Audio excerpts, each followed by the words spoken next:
friends, and welcome back again to another edition of Conservation Stories. This is Tillery Timmons-Sims. I'm your host of Conservation Stories, which is a podcast brought to you by the Sandhill Area Research Association, or SARA, as we like to call it.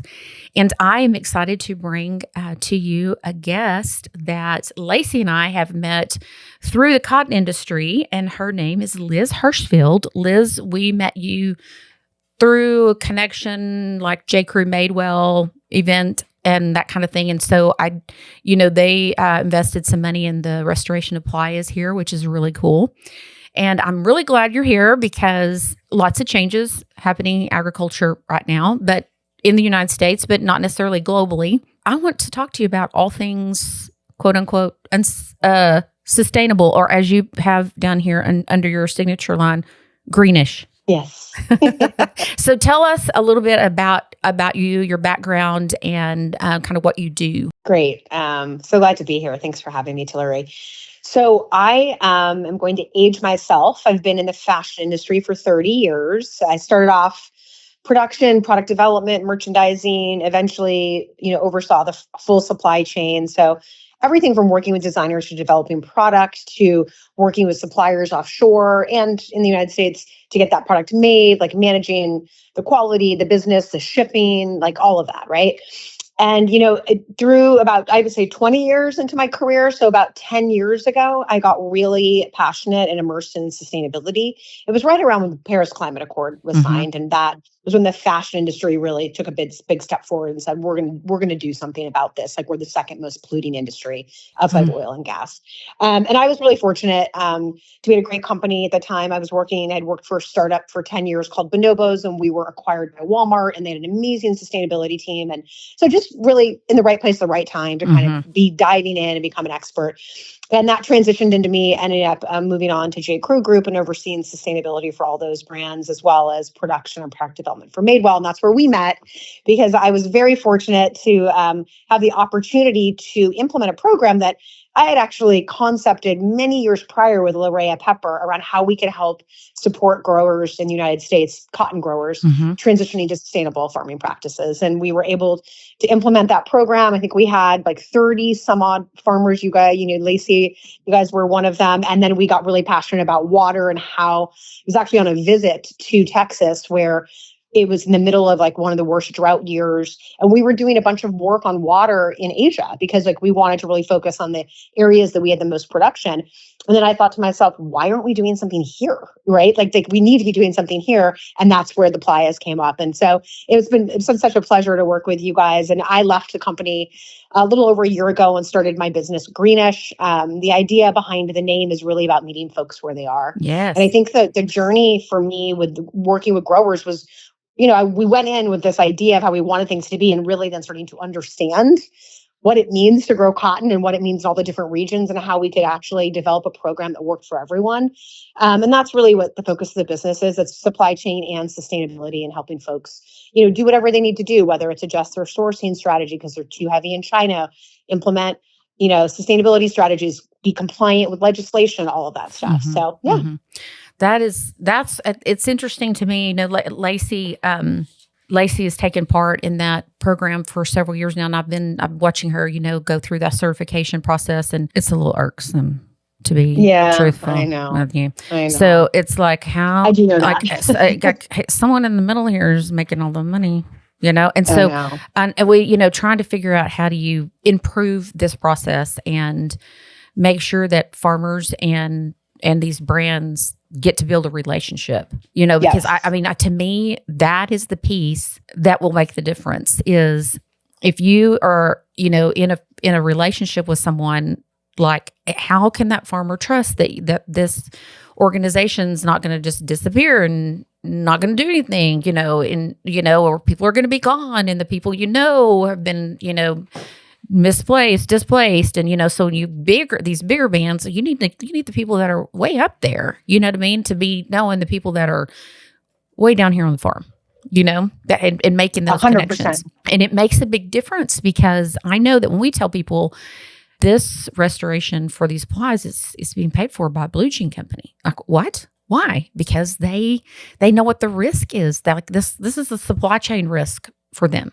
and they know they need to be investing in our region. They know how much cotton we supply, and it makes a big difference when the people on our end that we're wanting to bring into these, conservation ideas know that, the people on your end are the ones that are supporting it. It makes a big impact. And that's why I keep saying we need a sign, we need a billboard that says, why does, J.Crew care about Playa Lakes?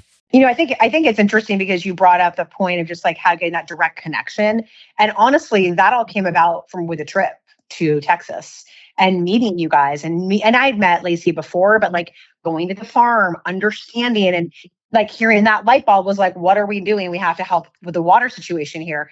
And so I think that that's something that's so important that you can't. Right. That discount. Yes. And that is something that we've kind of put on the back burner, but would still love to pursue that.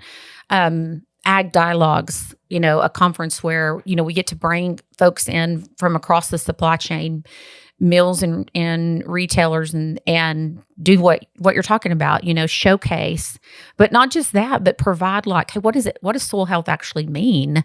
And also, hey, we have a language barrier. When you talk to people in our culture, this is what this word means to them, and here's like, don't treat people on the farm like they're stupid, and vice versa. Like, hey, these people are coming to see you, and this is a great opportunity for us to get out of our own little world and step into a bigger world and find commonality with the people that are our consumers. I couldn't agree more. And one of the things for me when I first visited and actually first started talking to cotton growers in the US about this program was the realization that you all have been implementing these like very sustainable practices for years and like the United States is like the cotton industry is like kind of just naturally sustainable out of need, right? That you see climate change, what's going on with soil health.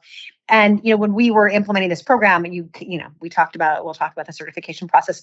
We needed a certification. And so we brought it there, but you guys were already doing everything. Mm-hmm. You just needed to get certified, Mm-hmm. And so I think that's something that people don't know and that don't understand, that I think that the U.S. grower is very well informed and very much looking at their land because that's your life, right? Like exactly. You're handing that down generationally, and it's very important. So. I remember, when there was someone here from the Kiss the Ground initiative, and she was like, "This has been nothing like we expected. Like we were like, well, we're expecting people to like."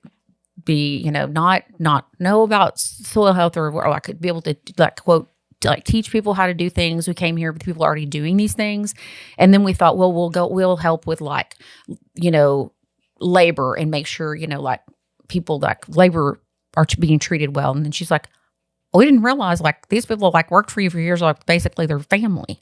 And she's like, we didn't, there really has been nothing for us to do in that area, which I could come up with a few good ideas, but I mean, not because people are being treated bad, but just because of the needs, and anyway, but I think that's something that's encouraging for me to hear because, we really do care about these things and we may not call it the same thing. And over the last in the previous administration, everything old just got a new name. And so it really wasn't any kind of new ideas. It was just trying to get people to implement some of these older ideas that maybe, some people maybe have just been reluctant to, implement. So tell me about why do companies need a certification?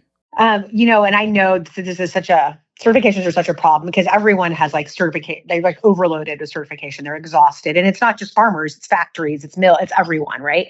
The reason why you need a certification is in order for brands to speak about anything to do with the product that might be sustainable or have a claim associated with it, it has to be certified by a third party. It cannot be you telling me you did this and me saying this is what it is.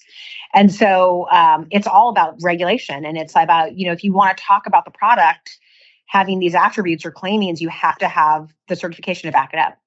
And that's the biggest issue. And so there's definitely like fatigue in the industry for sure. And they're not easy, and the folks that run them don't totally understand what they're doing sometimes. I know this well. Yeah. So it's policy driven, basically. Yeah. 100%. 100%. Because there is NGOs and folks all over the place that just like scour websites and look for things and then point out the thing that's wrong and then try to get the proof and then sue you if you don't have it. And so it's like companies are very, like your legal teams are all over you being like, you must have the information to back this up if you're going to say it. So what kind of information do they want? Is it different, or is pretty much everybody in the cotton, and specifically in cotton, like, are people looking for the exact same information, or do we have different standards? It's the same standard. So it's like, we're talking about a regenerative certification. What does that mean, right? And then who is that party that's going in and saying, yes, that farmer did these things, and yes, they got these results. That's what they're doing, right? And then they're providing that data, and it's a third party that's not associated with me, and it's not associated with you. So there's no way that they could be biased or be like giving information that was inaccurate, right? But there's there are so many other things. If it's soil health, like you're claiming carbon savings, you have to have someone who's validating that. That's not you, and that's not the farmer, right? And so that's what the requirements are. And it's really strict here in the US and really strict in Europe, like really strict. We just got back from spending a week with a project that's kind of, it's a new project. It's just gotten off the ground, and it is a NASA project where NASA is working directly with farmers to help them utilize the data that their taxes have already paid for. Oh. And super curious if that data is available, and it's NASA data, it's not, it's not from an NGO, it's not from some other third party or anything. It's coming from the satellites, and there are ways that they can tell now the health of a crop. They can tell protein counts in some crops from space. Fascinating. Oh yeah, and they're like really close to being able to release like, what is your soil moisture like at the root zone? So I mean that would be so huge. So they're like, their new satellites aren't just getting to the ground; they're going under the ground, and they're moving from, I think it's a 30 meter space and trying to go to a 10 meter space or something like that. It's like it's unbelievable what's happening. And so I'm curious, like, is there a potential for, for us to be able to craft something like that? I mean, to me, that sounds really interesting. There would have to be a lot of like stipulations around it and like how, you know what I mean? Like a process around it. But I think that's fascinating. Certainly it's coming from NASA. So who is going to, who's going to say that's not real? Right. And I think there probably has to be a way. I mean, some of this legislation that's going on has been like, okay, you have your certification, and now you have to get an auditor to like confirm that that's real, like a KPMG or something. So they might want like something like that for the brand to just be like, yes, this information is real. So no one could fake it or falsify it, right? But I think that's fascinating. That could be really interesting. I think so too. And I think, I know that like finding a way to like consolidate, some of this certification so that you're, maybe you're not having to certify for 4 different kinds of certifications. And then that takes, because the farmer's paying for that, and then there's got to be a way to make it work better. And also doing all the work, right? And I think it's like the re-entry of the same information over and over again. I thought when I was going through this, I'm like, I think a brilliant idea would be like a software that basically just pulls all your data into one place and it spits it out into every single certifying body. So you only need to do it once. Like, I think I need someone to help me start that business. But no, I think 100%, because it's a huge amount of pressure on the farmer, and that costs money. It costs money for the certification. It costs money and time to do the work. And I think if there's an alternative that could be demonstrated and proven and approved by like the government, the FTC, whatever that is, that it could use, that would be wonderful. Right. Well, make it easier for everyone. Exactly. And, they can tell you like how much water you used, because they can test like how much groundwater is being used. It's unbelievable what they can do and what they can verify.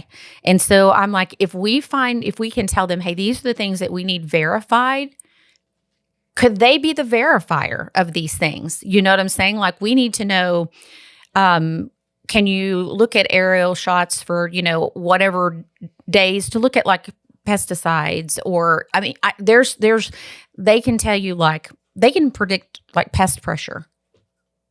So, I mean, it really is the time to like start thinking about those things and how to utilize something that we already have, and maybe bring in another agency to say this is how it's going to be verified, I think that's amazing. And if it's like something they can do and they want to provide that service, they're able to do it.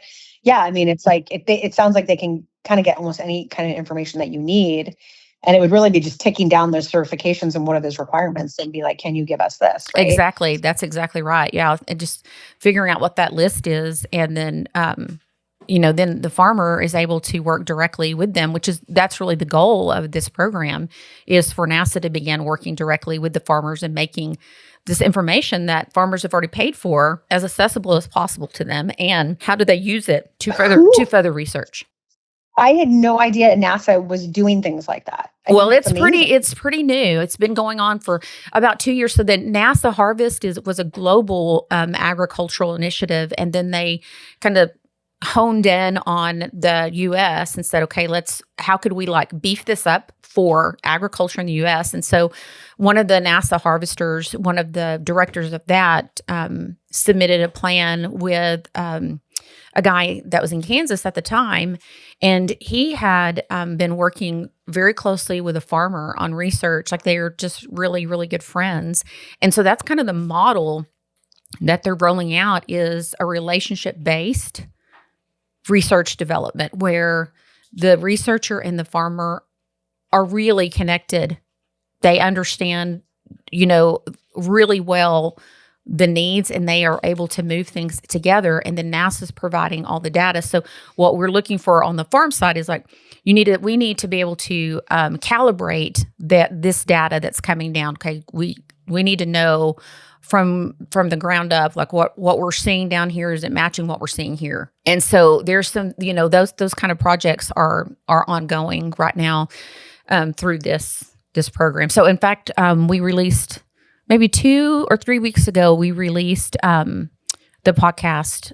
So you should go listen to it, Liz. And I definitely will. If you haven't listened to it, listeners, you should go back. It is something about space is in the title. And I think I don't know what number episode it is, but we'll put a link in it in the notes so that people can go back and catch that. So yeah, that's fascinating. I love it. I think that's great. It'd be amazing. Yeah, I think so, because, the more we can make it where it's less expensive, then like that, it's less expensive for the brands, it's less expensive for the farmer, and I mean, I know I was visiting with a woman that's a cotton farmer, and she was saying, I'm not participating next year in this such and such program because I literally pay 3/4 of what I get in the bonus is going to pay for my certification. Wow. And so she's like, I'm not participating anymore. Like, it's not worth my time, And so so how, like, addressing, that idea. And I know Textile Exchange is, they're just kind of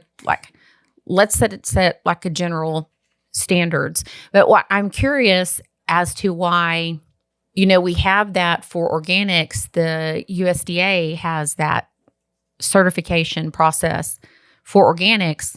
And do you see any movement towards the USDA creating a certification that these brands need?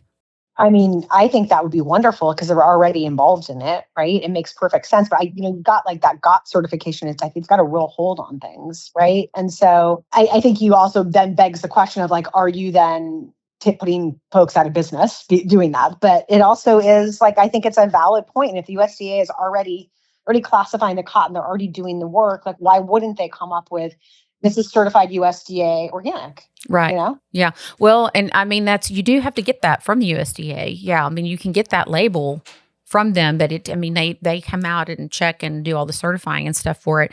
So can you go back? You referenced GOT certification. Yeah. So can you give us a little education on that? What that is? Yeah, I mean, it's this organic certification. It's been around for years, and it's really the certification that everyone uses. There's another one called OCS. It's like less, but GOTS is very strict, obviously.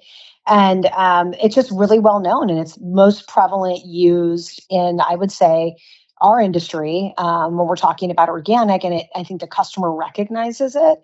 And they have a strict process. And, you can't call, let's say you're making a cotton skirt and you're using certified organic cotton. You can't call that skirt organic unless the full supply chain is certified. So GOTS will go into like your facility, your factories, the mills, the spinners, and then also your like fulfillment centers and your whole company, and everyone gets certified. Then you can call it organic.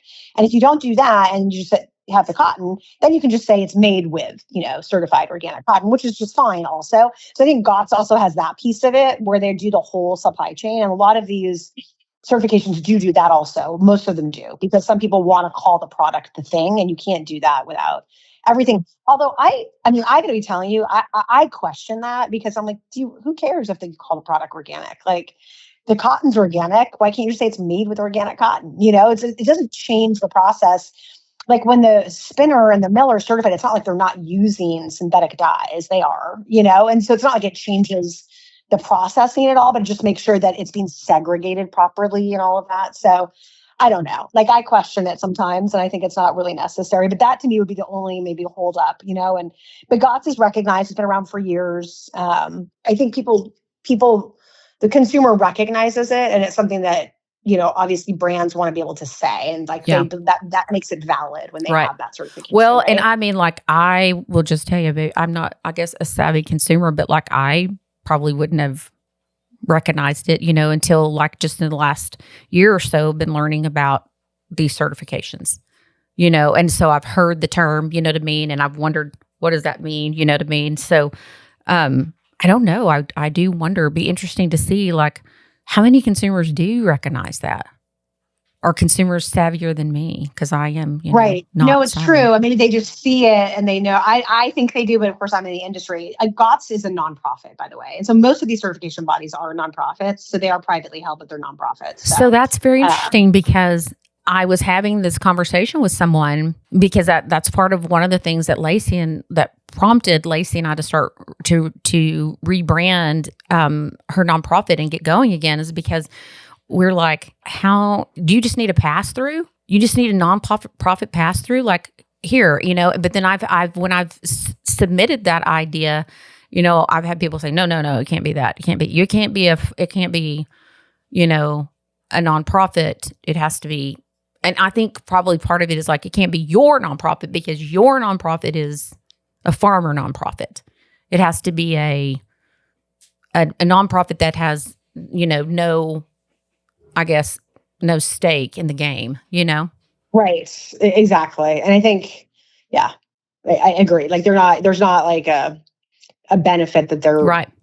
Well, and I've wondered too, like, president. like every region is so different. Like, why don't we have a very specific certification just for our region, that says, hey, this is, what you're looking at. And when you get it from here, it's from this area, because what we're doing, we might use way less pesticides than, somewhere where there's a lot more, attractive environment for insects than we are.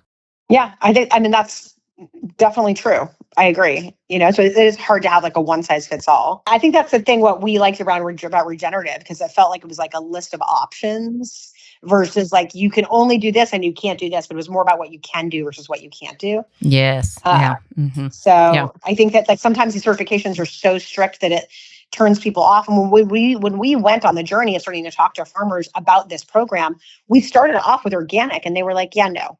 Mm-hmm. So, yes, that's right. And then we started learning about regenerative, and they were like, yes. And so we understood that like it was just too restrictive, and they weren't going to do it. Like, there's a farmer that we worked with in California, and they also farm food, and they're like, we cannot and like, part of the regenerative is like, oh, you can bring, livestock onto your land, and that's really helpful for the soil and blah, blah, all that stuff. And he's like, I can't even have my dog on the land if I would totally mess with my organic certification for the food, So it's just like so interesting, the differences. So, yeah. Yeah.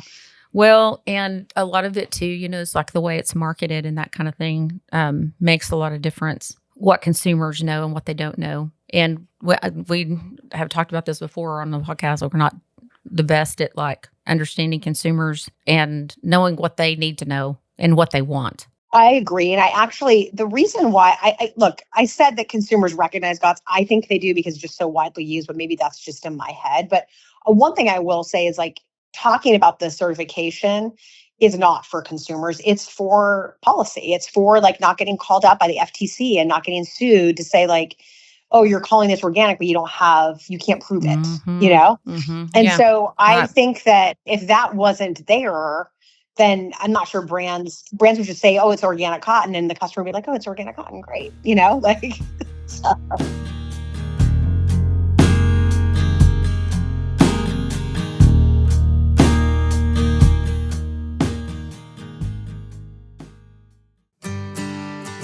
Today's episode is brought to you by Evan Stone with Clear Rock Farm and Ranch, part of the Clear Rock Realty Group in Lubbock, Texas.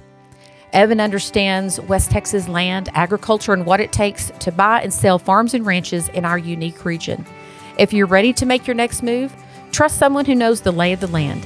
Visit Evan at clearrockrealty.com, serving Lubbock and the surrounding communities. Clear Rock Farms and Ranch, your partner on the plains. I mean, I know a couple of years ago, what year was that? I mean, there was a pretty big scandal in India. I know with fraudulent, and I think it's a big problem in India just in general, unfortunately.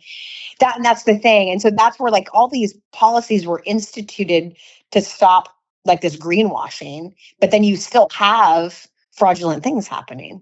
So it's very difficult, right? It doesn't guarantee it. I think it's particularly a problem for organic in India for sure. Right. Yeah. Well, how are they addressing that? Because was that like a GOTS issue?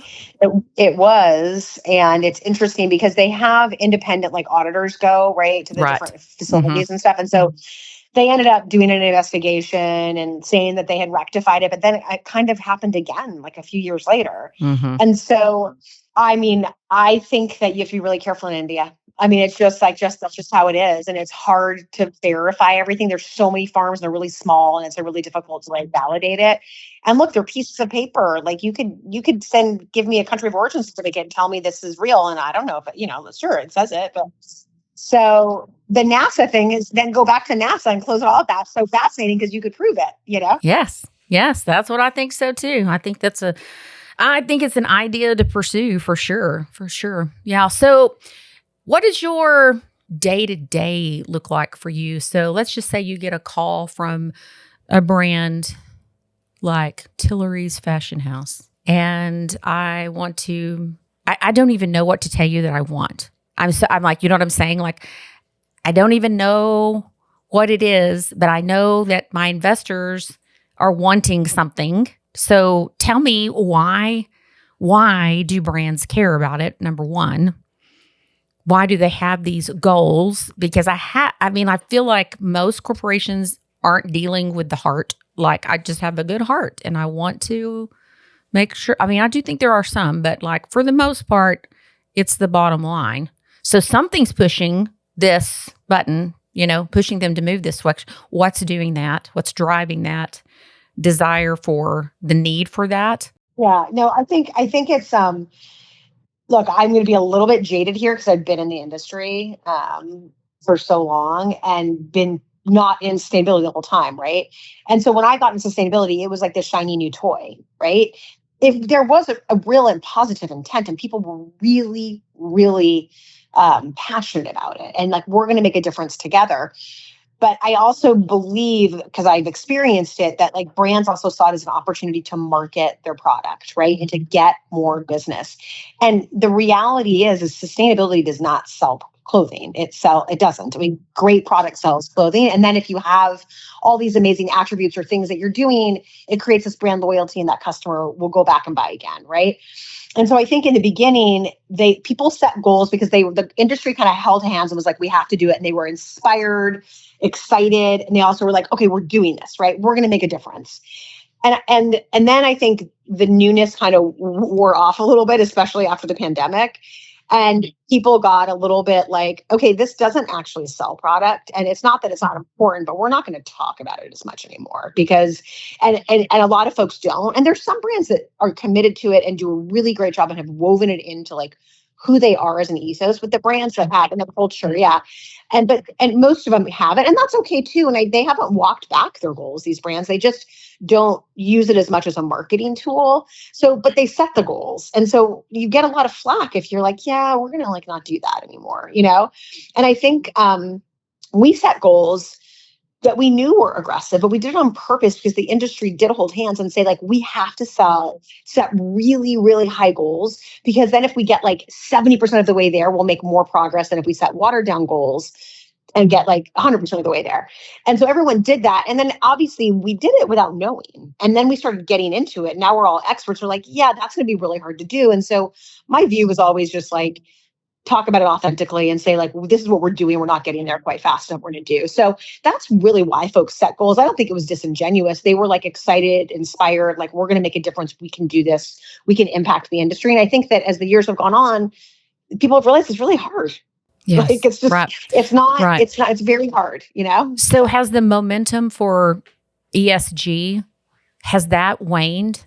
Do you know what I mean? Like these corporations, like big, holding companies that are needing those environmental, social, and governance goals? Or are you seeing some of that as it's kind of being pushed out currently? I think yes. Yeah, but is that I was going to say, is that a global thing? It's a U.S. thing. It's not in the EU at all. Yeah, the that's EU kind of much, what that consumer is much more savvy also and much more focused on it.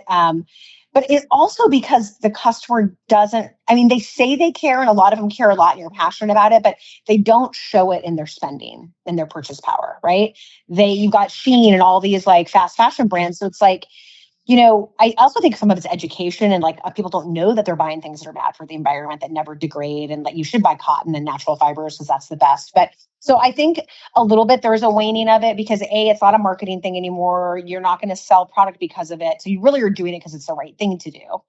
And then I think you see the real test of it when business downtrends and they start making less money. And that I think we'll see, because we haven't seen, it's been so up and down since the pandemic, right? And I don't think we'll see what happens with the economy in this next year or two. But if business really starts downtrending, then you're going to see the folks that are really committed to it and that aren't. You saw Nike, they laid off like 70% of their sustainability staff when they reorganized.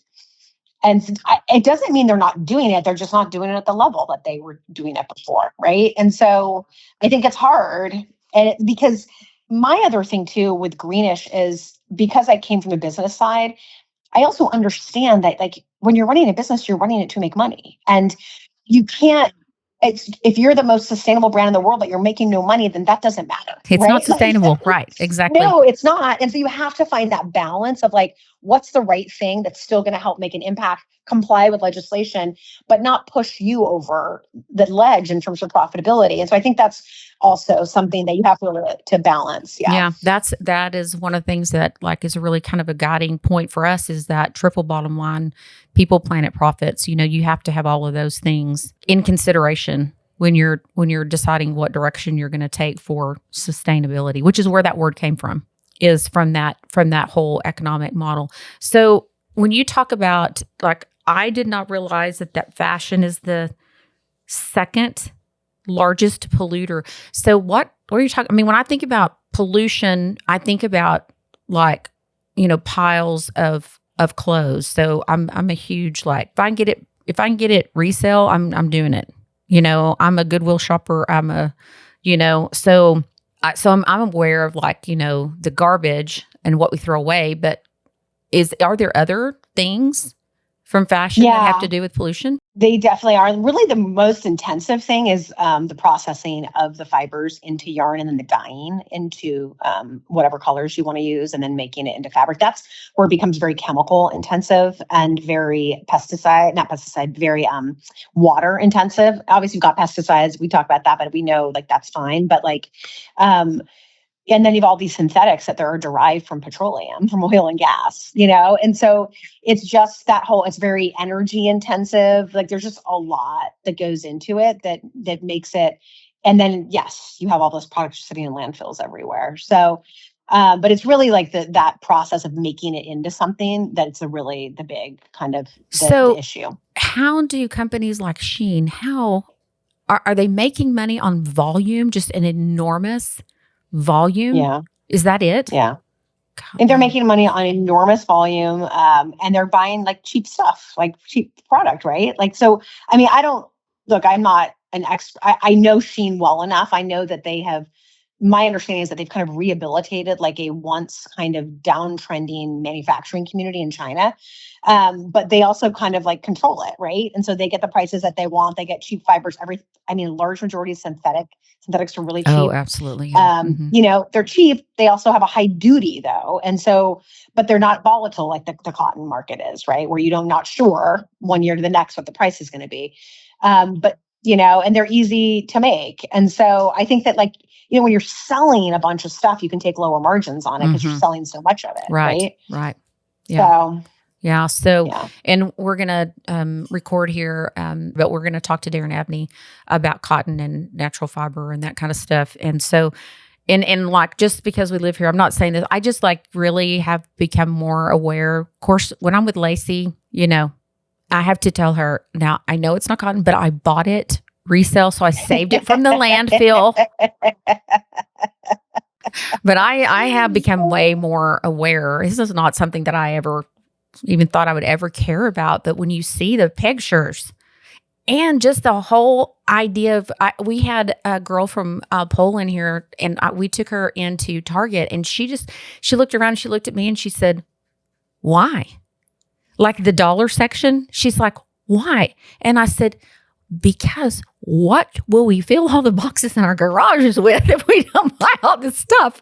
And I'm like, I'm guilty as and I think about how much we have so many storage buildings in, facilities here. And I'm like, my goodness, we are a purchasing culture, and we have so many places to put it because we can spread out. We do.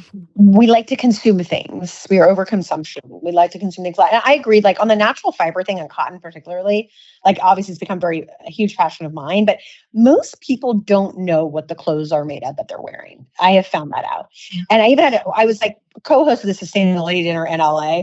And there was with this guy who's like the sustainability influencer, but it wasn't like a bunch of fashion brands. It was like a bunch of random different people like in the industry in different ways. And at the end of the dinner, he always asks everyone, what's your one ask? And I said, my one ask is to buy cotton, wear natural fibers. And like, this guy was like, how do I even know? Like, where do I find that information? I'm like, it's in the product. He's like, it is. And I'm like, yeah, you just have to look at the label. It's like law. Yeah. So I think there's an education piece of it. Wow. Also. I always look. And even before, but I grew up on the cotton farm. Of course, I always look. Right. My goodness. That goes to this fact of ag does not understand the consumer. That is so far removed for me to think that someone would not know that they're required to put a label on it. Wow. Yeah, we don't know our consumer. Well, this has been super interesting, and I hope that it's been as helpful to people that are listening, because I know right now the industry is suffering, just like ag is suffering, is so terribly right now. And any extra way to be profitable is, what people are looking for. And if there's a way for us to put, those brands, not even just for the sustainability side, but just for assurance of a supply chain, like you need that. I mean, you don't want to lose this 70% of U.S. cotton, right? No, you don't. And that to me is something that's really at risk between climate change, between the water situation, between just like what's going on in the industry. And it's something that I don't think people like really understand. And it's very important that we protect it. So I think so. And any way we can work together to make that happen. And maybe we can work together and pull off an ag dialogues. I would love that. Yes. So we would love to have you down again. So, that'd be great. Liz, thank you. Thanks so much, Tom. I really appreciate it. And friends, thanks for listening in to this episode of Conservation Stories. And I hope that you found this interesting. And I was definitely educated on lots of different things here that I vaguely knew about. But if you found it interesting and you like our podcast, would you please like and share it with your friends? That is very helpful to us. And we will be looking forward to another conversation on the next episode of Conservation Stories.